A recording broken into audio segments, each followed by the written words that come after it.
Okay, hello everyone, and welcome to our event tonight. Thank you for joining us. My name is Gina Nichols. I'm the Programming Coordinator for the ASIS Student Chapter.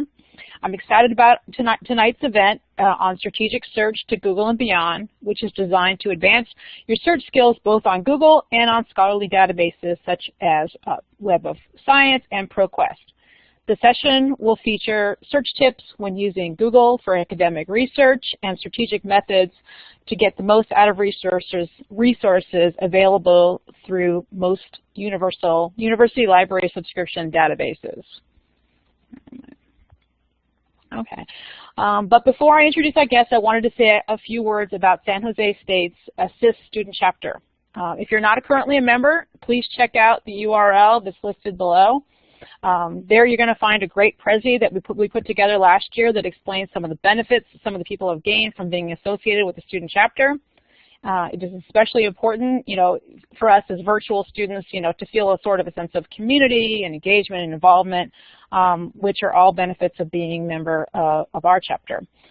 Please consider joining our executive committee next year. We're going to be looking for, a whole bunch of us are getting off the committee because we're going to be getting ready to graduate, or if in some other way to get involved with the ASIS chapter. So without further ado, I wanted to welcome our guest, Dr. Virginia Tucker. Dr. Tucker is on the faculty of the School of Information at San Jose State University, where she teaches and coordinates curriculum development for courses in information retrieval, database design, and search. She's also a part-time public law librarian and committed to further access to justice. She provides legal research services to proficient litigants, attorneys, and inmates. Dr. Tucker previously worked as an information architect and was the client training manager at Dialogue, which is now ProQuest Dialogue. She started out as the information profession as a physics librarian at Stanford University. Dr. Tucker's current research interests include information experience, knowledge structures, search interface design, instructional design, and online learning environments. She has a PhD in Information Systems from Queensland University of Technology, an MLS from the University of California at Berkeley, and a BA from Stanford University in Music Composition. So please join me in welcoming Dr. Tucker to tonight's event. Dr. Tucker, it's all yours. Thanks so much for that nice introduction, Gina, and I'm glad you always say a few words about the chapter as well. I was involved with ASIS&T back when I was a student, although there wasn't any T at the end, and then I got involved in the regular, non-student chapter in ASIS&T as a chapter officer in San Francisco back in those days, and really is a tremendous organization. So I'm happy to give it a little plug too, which was unsolicited. So we'll go ahead and get started. It's great to see a lot of familiar names here as well, and that's exciting. Some of you have taken my online searching course 244, so I can't say that you'll know everything I'm going to talk about because I always am injecting new things as well. I'll go ahead and get started. I do plan to pause every now and then for questions, but we'll see how the time goes, and there might be additional time at the end as well.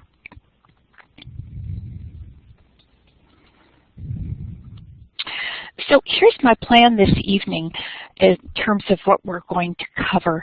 I'd like to begin by speaking about search situations in which we find ourselves and how we can use those situations to get the best search results and also have a good search experience. I think that's important as well because it helps frame the kinds of habits we developed and also what it means to be in the role of an information professional in those search situations. Then we'll talk about what I mean by strategic search, what the big picture is. I'm going to feature some methods and concepts that I cover in my online searching course, and whenever I get a chance to talk about search, which I've been doing for a long time, and it seems like I never get tired of it, I'm careful to say methods and concepts because I feel strongly about there being a difference between the two. And I'll briefly discuss why I think it's important to have both of them under your belt to be an excellent professional searcher. I'm going to briefly bring in some of the research findings I've recently written about, but definitely will be infusing them with some practical rubber meeting the road ideas for using them in your own searches that demand a professional approach. I won't be talking about the basic stuff like finding the closest restaurant that has good, tacos, that sort of thing. I'm going to be talking about helping you find things that others cannot. I will be showing slides with some features and methods and concepts, but some of the presentation will have live searches as well. That always introduces the chance for some adventures, hopefully not too many adventures that have surprises in them. I'll be covering Google in the framework of academic research, some of the power search methods. They call them power search at Google Search Education. A bit about Google Scholar, a few tips that I think are useful there, and then what I'd like to call just going beyond. And then I'll briefly look at ProQuest, and when we talk about power search in that context, we have some different ways of thinking about features and methods and ways to take advantage of a commercial search engine like ProQuest. I'm only using ProQuest here because I think it's an example of a very powerful commercial search engine, and you could apply some of the things I'll talk about to other ones, in particular because they have different search modes and different features. And then I'll briefly talk about Web of Science, which is a great way to find relevant literature through citation connections. If you haven't done that before, it can be pretty exciting when you first get to know what's possible. So please know this is going to be a pretty fast-paced ride. There's no way I can, of course, cover the kinds of things we can go into depth in a semester-long course, but I've picked out some highlights and introduced some new materials as well. So search situations. I'm going to begin by talking about the kinds of situations in which we find ourselves, and I like to think that most of you here, because you're in this chapter and because you're interested in this topic, have probably found yourselves being the go-to search person within your community of friends and family. I had an experience with a family member who I was helping through a search, and I said, you need to click the home button. And the response was, what do you mean by that? And then it became quite clear because there's more than one home button. You have the browser, you have the website's home button, and I realized that the confusion was really well-founded. But in my way of thinking, I had just assumed that that would be an easy instruction to follow. The other kind of situation that I think we find ourselves in as information professionals is the query we get from a friend that says, how did you find that? I've been trying and trying, but it didn't come up for me.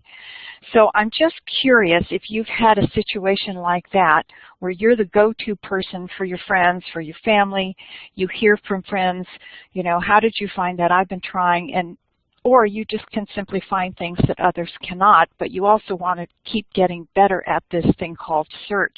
I'm just going to ask for a quick show of hands.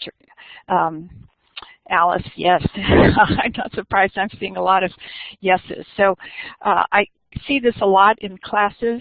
And I think, thanks so much for the quick responses. I think it often happens because people who end up in that role like the hunt. You enjoy the persisting and trying to find things that others cannot, and it's just simply fun. Others think lots of other ways to have fun in different ways. But so what I want to think of are those situations. I've been teaching MLIS students for 10 years now, and it comes up again and again that when you really get into the deep end, very, very accomplished students find that they have a lack of skills for higher level searching that calls for formulating very pointed questions, and they struggle when they're trying to develop a literature review, for example. I hear about problems in my classes when they're dealing with working on term papers for other classes. Or more often, fortunately, I hear about their excitement when they realize they're becoming more skilled, and then they say, I wish I'd had these skills earlier. I'm having, you know, this aha moment, and I wish I'd known these things years ago, maybe even when I was an undergraduate. This kind of lament is also expressed by people doing research in information literacy. I'm going to share one quote by a writer who said, "Google is known as a search engine, yet there's barely any searching involved anymore. The gap between a question crystallizing in your mind and an answer appearing at the top of your screen is shrinking all the time. As a consequence, our ability to ask questions is atrophying." And I think that really encapsulates what a lot of students have experienced. We kind of have gotten into this, let's just dump our stream of consciousness into the search box and see what happens. So I think we have to back away from that a little bit and think about what it is to ask a good question. The other phenomenon that I see a lot is awareness of what that website search engine is actually doing. And again, many students, really good students, are unaware that your search results are filtered and customized based on your previous searches, where you're located, and other factors extracted from personal search patterns. This is typically called the filter bubble. And it means that two students entering the exact same search terms can get different results, quite different sometimes. And this I'm referring to on Google or other search websites similar to Google, not referring to ProQuest, for example. And just as important in this, it can be very difficult, if not impossible, to know what a search might be missing. How do you know what's not there on the search results page? So this picture of the information landscape may sound a bit gloomy, but I actually think it's a pretty inspiring environment in which to do research, in which to teach, and to find connections in the ideas that students have. I always learn a lot from students. But it's also an exciting environment to be an information professional in. So I don't want to sound gloomy about that or discouraging.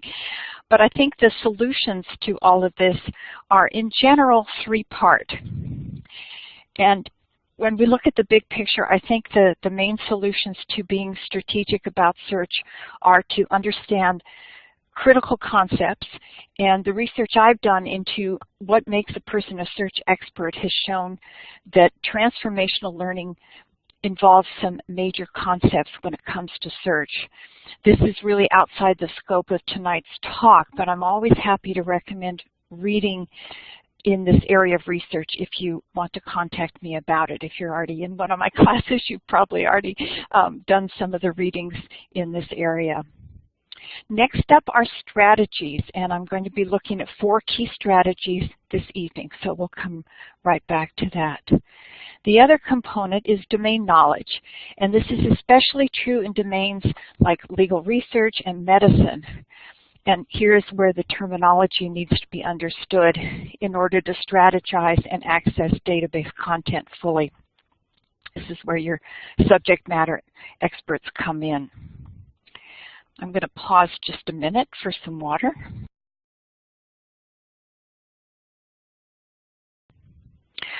So let's zoom in on these 4 strategies that I'm going to use tonight. Some of, and this isn't everything, but just the ones that I want to take into our approach here. Yeah, Alice, I don't have it handy, but if you remind me at the end, I would be happy to do that or to email it to you. Thanks for this. Thanks for the question.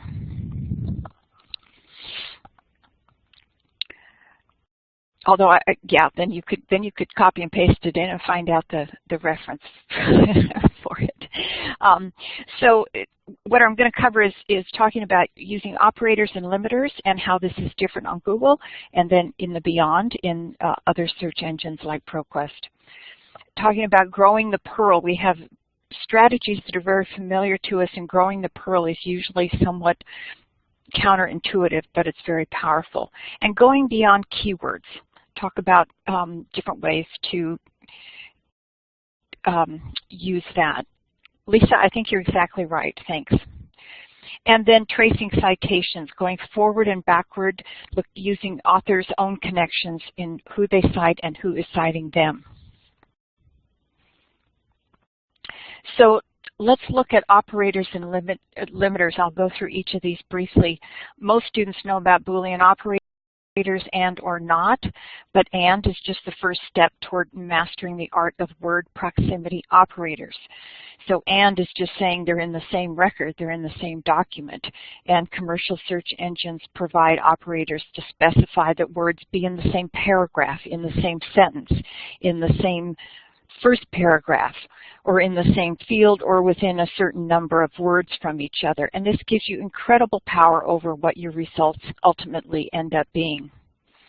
In addition, using field limiters are important for the best search outcome. You can take advantage of searching only in the title, searching only in subject term fields. Those are simple examples. And this works on Google too. There is a site search limiter so that you can put in your search string and only search a particular site. I use this all the time to search government agency sites. A lot of sites have their own search box, but it can be a lot better results if you use Google's search and the site colon. I'll show this in just a moment. And on a commercial search engine, you might be able to search multiple fields at the same time. When I talk about growing the pearl, most web searches start broad and then you go narrower if you can. But another effective strategy is to start small and grow large. It's called pearl growing. And it might be thought of as take what you like and get more like it. Some search engines will actually have a link that says more like this, which might or might not work very well. So if you're having trouble thinking of synonyms or alternative terms, you can start out just with a few keywords for the ideas you already know about. And if you locate only a few records, display them, see what terms are assigned to them, if they've been tagged or if they have controlled vocabulary terms, even better. And then use those terms to grow your results. You can use this also if you find some authors who are writing on the topic you're interested in. Use that author name to see if you can find similar works. This also is very critical with using controlled vocabulary terms. So just simply going beyond keywords, again, totally dependent on the database you're using, but it's a key part of strategic searching. And again, a lot of students have simply gotten into the habit of putting in keywords because Google is just so darn good at retrieving relevant results. But if you are using a commercial search engine and you're doing a serious literature review, you do need to get to know what the controlled vocabulary of that database is and go beyond just using keywords. Tracing citations forward and back. Usually when I introduce this, it's quite eye-opening for students, but in fact it's something quite familiar. Everybody's looked at a bibliography, and this is simply making it possible not only to go backward in time, which is what a bibliography does, it shows you what that author has cited, but it makes it possible to go forward in time and look at a particular article or group of articles and see who has cited them going forward and find very relevant, more recent articles on that same topic. It's just another way, not using keywords, not using controlled vocabulary, of finding related literature. Sometimes it's referred to as footnote chasing. It's just another way of finding related literature. I'll show an illustration of this too coming up.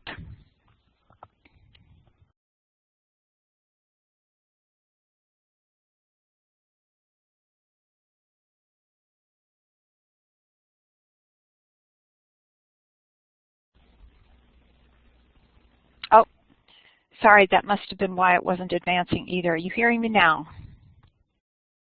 Yes. Okay, super. Thanks so much. Okay, so hopefully it was at this point that the the mic went off. I'm not sure why.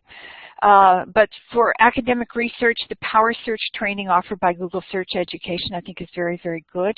I tend to think it's good to pick and choose from the different modules they have depending on your interests. They just finished a training in February, so that would be a good one to review. I'm going to show you on the screen coming up some of the other materials that they have. A few of the operators and limiters within the Google world that I think are worth noting are shown here. What I do want to mention first is that operators are disappearing and they're becoming automatic. Some notable ones, there used to be an around operator on Google that gave you control over proximity. For example, you could say around 4 and your search words would be within 4 words of each other. It just quietly stopped working, and lots of blogs started posting and saying, this doesn't seem to be working anymore. So Google doesn't make a big fanfare about things it takes away. It just literally stopped working. So there's no more control over proximity in that way. It also took away the plus sign, which you could put in front of a term to say it had to be in the search results. You know, they do this relevance ranking that's very sophisticated and really wonderful. But if you wanted to make sure a term appeared, you could use a plus sign. But when Google Plus came around, they decided that plus needed to be used for other purposes, and you can use double quotes around it in the same way you use it for an exact phrase. So there are workarounds for some things. And here I've shown some of the field restrictions that are some of my favorites, where you can search within a particular website. You can look up a term using define. You can search a particular file type. For example, if you know that what you want is a PDF file, you can do file type PDF and restrict your search in that way. I don't expect you to remember all these things. I'm going to show you some resources where you can look this up. Now, the other thing that went away a few years ago was an easy way to get into advanced search mode. And the now you can get there after doing an initial search, clicking the gear, and going to advanced mode. So it's kind of really buried somewhat. The other thing on this slide, which might be somewhat controversial, is rethinking Boolean when you're on a website search engine. And the reason I have this here is it used to be that using Boolean operators was essential when conducting a search. Now it really very much depends on the information retrieval system. But I still think that thinking in terms of concepts within your search topic involves Boolean logic. And I also think it's a natural part of our consciousness too, to combine and intersect ideas. Even though we might not need, we might need our awareness of it raised to say, in other words, I know I want this, and I want this, or I'm not interested. So most of us have been around 2-year-olds who can hold on tightly to 2 things in their fists and say, you know, I want this and I want that. So that's my new illustration of Boolean and logic, and I think it comes quite naturally to us. But Boolean does still matter for commercial search engines such as ProQuest and Web of Science and quite a few others. The difficulty has come up in that web search engines like Google have such intelligence in processing our search terms that trying to override that with logical operators can backfire in terms of the relevance ranking that we end up with in our results. So that's my position on that right now. It might change, but I think, in fact, using more of what Google recommends in terms of quote marks or field restrictions, using required terms with, again, the quote marks, is a better way to go for the most part on Google.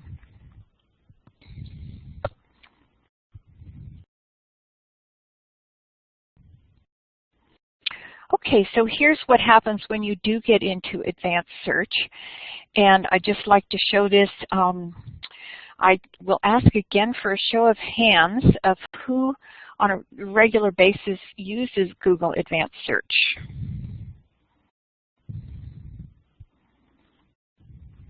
A few. Okay, good. A few thumbs up and hands raised. Good. I mean, there are some valuable parameters here where you can restrict searches. Some of it you can do in the basic search box as well if you know how to do it. For example, we have here the option for advanced, for exact phrase.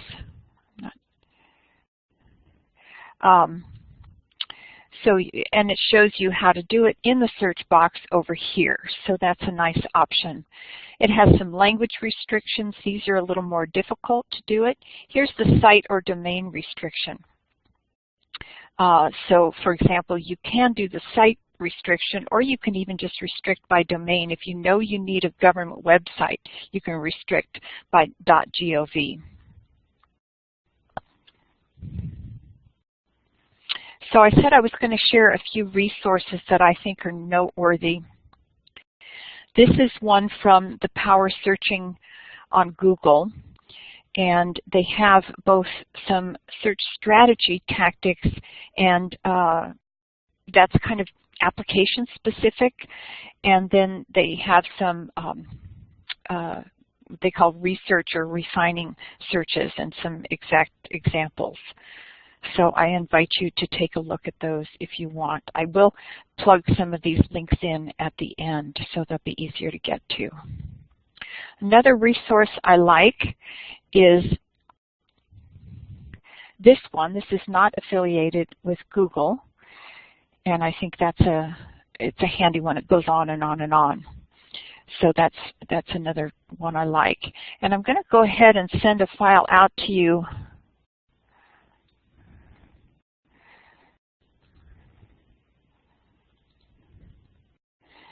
that is from a presentation I went to by Dan Russell, who's head of Google Search Education. It was a Law Librarians Organization workshop that I went to last summer, and this was distributed, so I will, hopefully that's going out to you now. It's just 3 pages.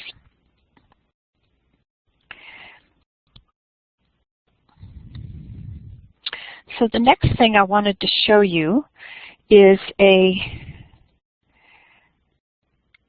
live search on doing image searching. And this is just such a terribly exciting area that I wanted to show this, because it used to be with image searching, you really were using text to search images, and it's come a long way where you're using the actual image characteristics. So let me just do that and make sure this works for us.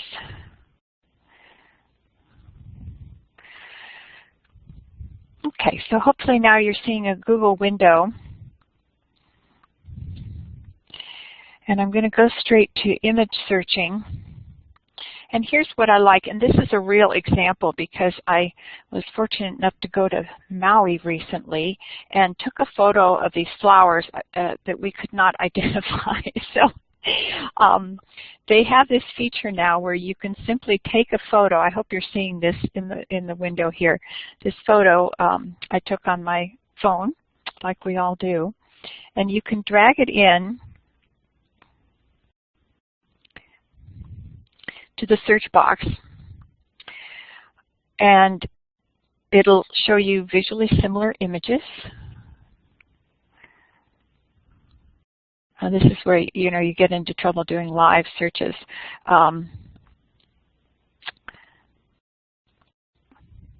Yep, let me try this again.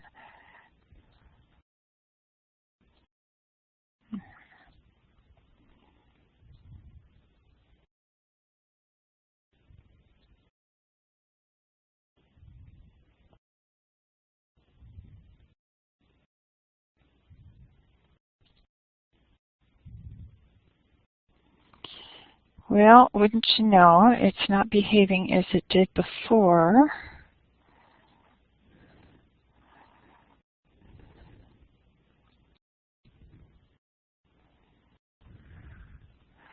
Okay, so we will just see what we might do if it doesn't happen the same way.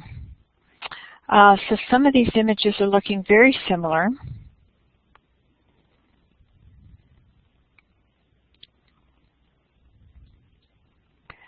Here's one.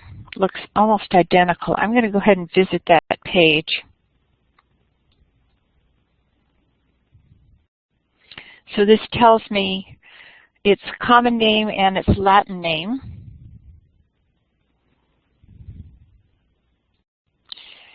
And I could take that and continue and do a search on it. But I think that's a fantastic feature. And probably, I'm guessing what would happen if I took this into the regular search box.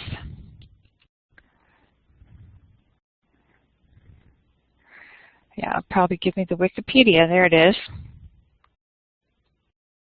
So pretty quick search.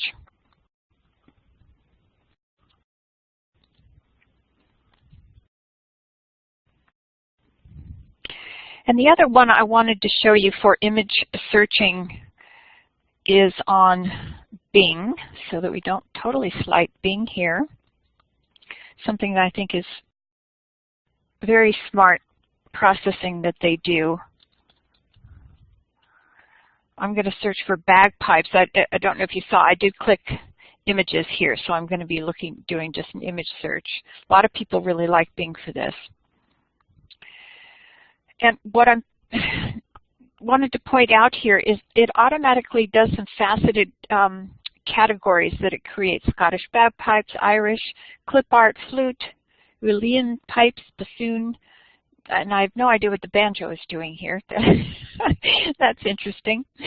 So it does this breakout, and it's an interesting thing to do too with news items and so forth, and of course lots and lots of images and similar instruments. So I think that's a very exciting area right now of image searching.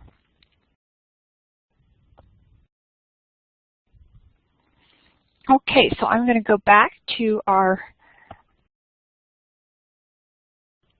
slides.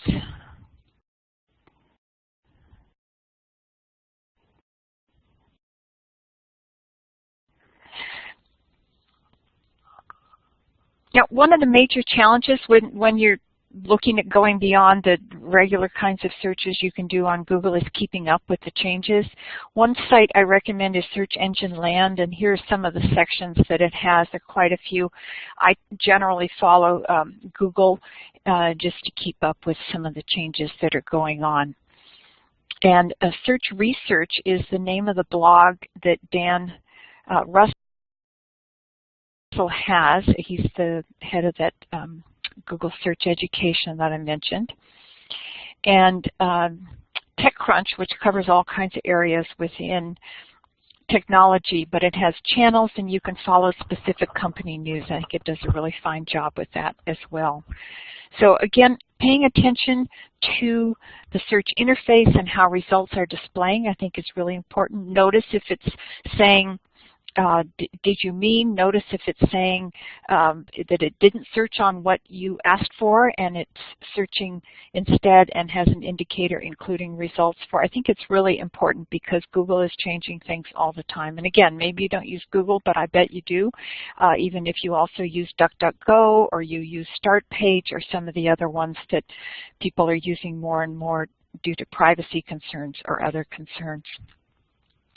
So I want to keep moving along here. Google Scholar. Speaking again of Dan Russell's workshop, he made a comment that there's very little support at Google for Google Scholar, that it basically runs itself. I think he said they had 10 people working there in that division, so that was quite shocking to hear. So I have here screen captures, the search page where I've done a phrase search and then an author restriction, and you can see how that displays. I also did a date restriction from the year 2000 forward. It has quite a few search options. The thing I want to make sure you know about are the library settings. You can put into your settings San Jose State, and then in your search results, it will automatically tell you if San Jose State's database collections have the full text. King Library has a very nice, I think it's a 1 or 2 minute tutorial on how to set this up. But you can pretty much, once you get to Google Scholar, just click the settings and then click library links down here and look up San Jose State. So that's definitely something you want to do if you haven't done that. already. And then when you get to the search results, you'll see these indicators like San Jose State Get Text, so you know that it's there. You know, I have access to 2 different university libraries, so I've got both of them displaying as needed when I use Google Scholar. Here's another indicator that you'll see is ResearchGate. How many of you are using ResearchGate or have a profile on ResearchGate? Anybody here? Nope. Okay, it's been called Facebook for Scientists. So it's kind of an interesting social media phenomenon that's starting to ramp up. I think they say they have 7 million profiles at this point, but you might take a peek if you had. Yeah, ResearchGate is free. Is that what you're referring to, Elizabeth, or were you looking at the Get Text link? Okay, ResearchGate you can get on. You don't need to go through SJSU. And it's you know, like Facebook, only it's for research profiles. It has its interesting little quirks, like so many social media products. I had a very funny experience where it sends me these alerts. I got one, I was going to mention here, a job opening notice, and it was for a funding officer at the Dairy Processing Technologies Division of the University of Limerick. So I was trying to figure out how that matched up with my profile on ResearchGate. You know, funding is not the particular specialty of mine. Dairy processing, certainly not. And it's at the University of Limerick, so it's pretty far away. And I thought, well, maybe the only thing is that we have similar weather patterns, since I'm up here in Washington State. But that was an interesting thing. So it's not been perfected. Now here's back to Google Scholar. Here's a profile, and this is another one. Anybody have a Google Scholar profile set up yet? Sarah, great. Okay, and this is fairly easy to do. Here's, I've got an arrow there showing how to set up your own profile. So Sylvia Edwards is one of my colleagues at Queensland University, and this is her profile. Has a lot of different indicators. I've noted here this is an article we co-authored, and tells you how many it's been cited by. But again, Google Scholar is really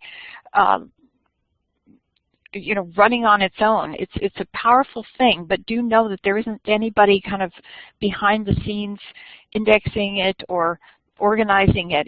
It's amazing how it works. So here's some automatically generated co-authors and some citation data for her. I'm not going to go into the H-index and I-10 index. I'd have to double check the definitions myself anyway. But take a look at that. It can be very interesting to check people's profiles out.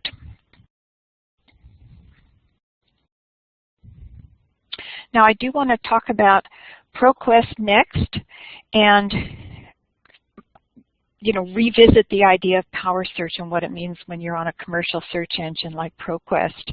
In the search class I teach, we use ProQuest Dialog because it has even more bells and whistles and some wonderfully deep database content for research purposes. So some of the things, it has vetted content, so the journals that are being indexed are from database aggregators, publishers, where if a research article, for example, is found to be bad research, it's going to be removed. That's not going to happen on Google Scholar or ResearchGate, for example. Operators and limiters, I already mentioned some of what's possible, but for example, I mentioned proximity operators, terms appearing within so many words of each other, and occurrence within the same field, the same paragraph or sentence. You can have words appearing in the exact order or reverse order. You might have an operator that performs more than one function. It could specify order and a maximum number of intervening words. So this is wonderful for control freaks about exactly fine-tuning the kind of search results you get. You have some search engines, not specific to ProQuest here, that says this search word must appear at least 10 times. It must appear at least 15 times in the document. So that's a way of controlling word weighting. You can say how many times it has to appear. You can also deal with capital letters and acronyms, and this isn't possible on the web. And then, of course, you have controlled vocabulary, which is highly database specific. We're going to go online and briefly look at an example of that. I'm going to just check my time here. And it has different search modes. So there's basic mode, which they've made as much like Google as possible. There's advanced mode, and we'll take a peek at that. And then command line, which is quite advanced, and a lot of students just love it once they get to know how that works. So I'm going to go online right now.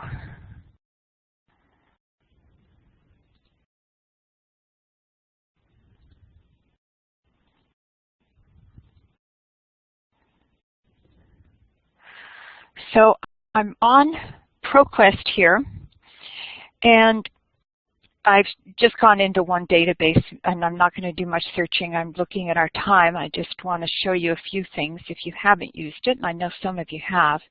So basic search just has a single box and very, very few restrictions, like whether or not it's a peer-reviewed research article. Advanced search has options for searching and field restrictions, and then ands and ors, and not. Command line is just a big search box, and you can do field restrictions in this way with field codes, and you do have some options here for selection. I'm not going to go into command line, but I do want to look back at advanced search and show a few things just to, you know, contrast it to GoogleScholar or Google. So as we scroll down, you can start to see here when you're searching, you can restrict by field, lots of different options here. This is psychological abstracts. You can restrict other kind of record type. For example, is it a book? Is it an article? Is it a dissertation, and so forth? Methodology, you can even restrict by the type of methodology that was used. You know, was it a field study in the research? Qualitative, quantitative, language, age group of the subject population in the study. That can be really important, and they've indexed it in that way. So just wildly different kinds of options that you have. Again, the population study, male, female, animal, human, inpatient, outpatient. So those are some of the search options. The other thing that you have here is access to the controlled vocabulary through the thesaurus. So I'm going to click here for this thesaurus. Are you seeing that pop-up window? I know sometimes that can be tricky business here. Okay, great. I'm so glad to hear that. I'm just going to plug in a word to display part of it. So Myers-Briggs is a well-known test. There's an entry in the thesaurus. And as you click through it, you're just navigating around and seeing related terms. I'm interested in broader terms like personality measures.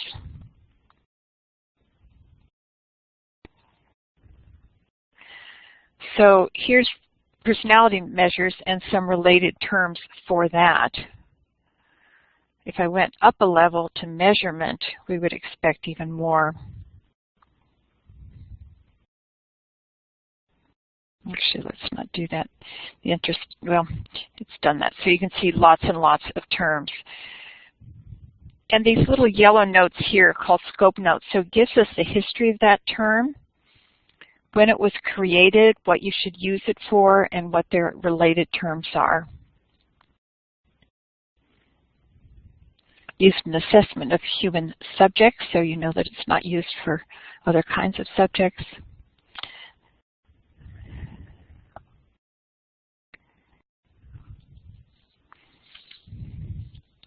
So that's it for ProQuest, just a kind of a quick tour. And then finally, we'll look at Web of Science. And again, show of hands, has anyone used Web of Science? Okay, a few. I know a few names who took my class, so I know you use it. Thanks. Okay, this is great. This is great. And so it's a wonderful way to find relevant literature through the citation connections that already exist. This was an area that I got fascinated by when I was doing my MLS years ago. It was a way of identifying and learning about clusters of researchers, and even if they were very different institutions. And I thought it was quite fascinating. Then I got pretty deeply into bibliometrics and the math of it and so forth. But you could easily find influential articles, related articles, and influential authors. This is an example of a citation map that can be generated. So we're seeing, this is Anne-Marie Lloyd, who has written in the area of digital literacy. And some of the other, I know these are pretty small names. I tried to blow it up as much as I could. But you can see Louise Limburg, for example, and then some of these lines going off are people citing her. And then, of course, you see Anne-Marie Lloyd's name here as well, where she has cited herself.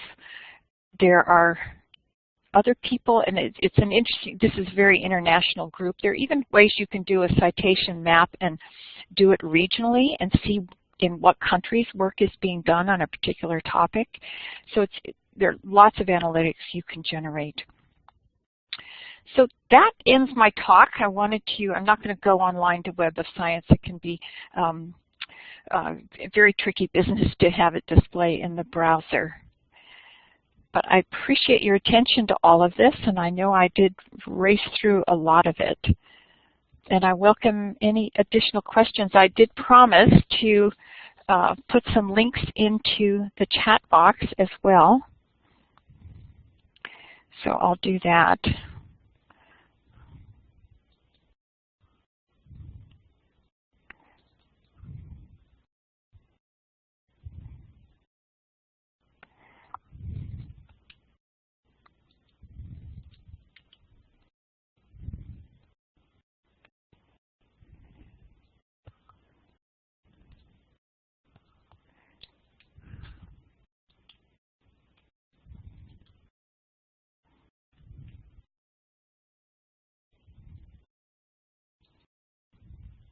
Well, thank you for your kind comments. Sorry, I'm busy copying and pasting some of these links I promised you.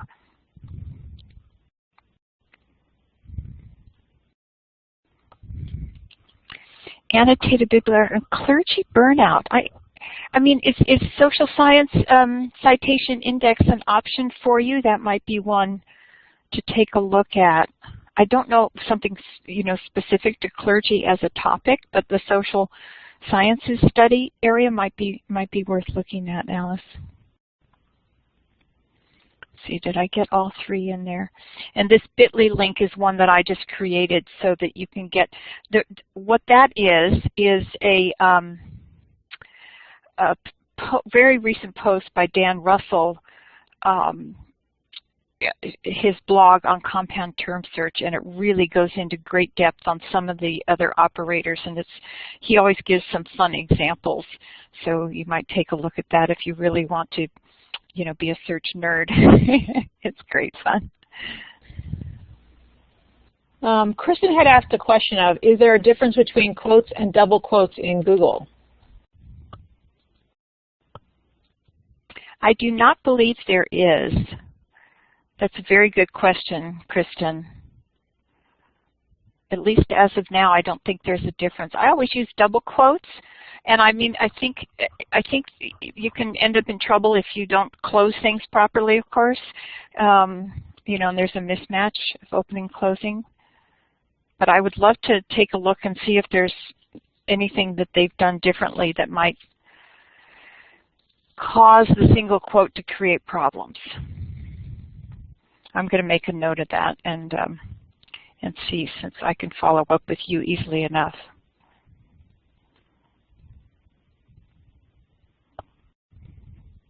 Thank you for your nice words. Were there any additional questions for Dr. Tucker?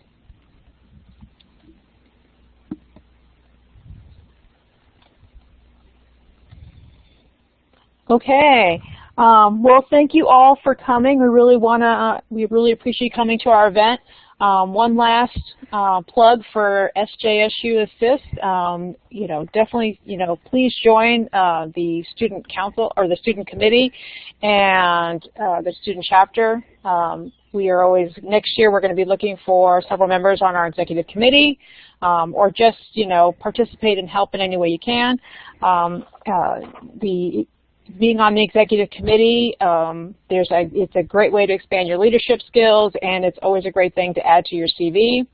Right up there we have our Gmail account. If you have any ideas for future events, any suggestions, any ideas, we'd love to hear from them. Our URL is here to kind of give you an idea, a background of SJSU Assist student chapter. And we'd love to have you join us. Thank you to Dr. Tucker for speaking tonight and everyone for attending. We really appreciate it. And if there isn't any additional questions,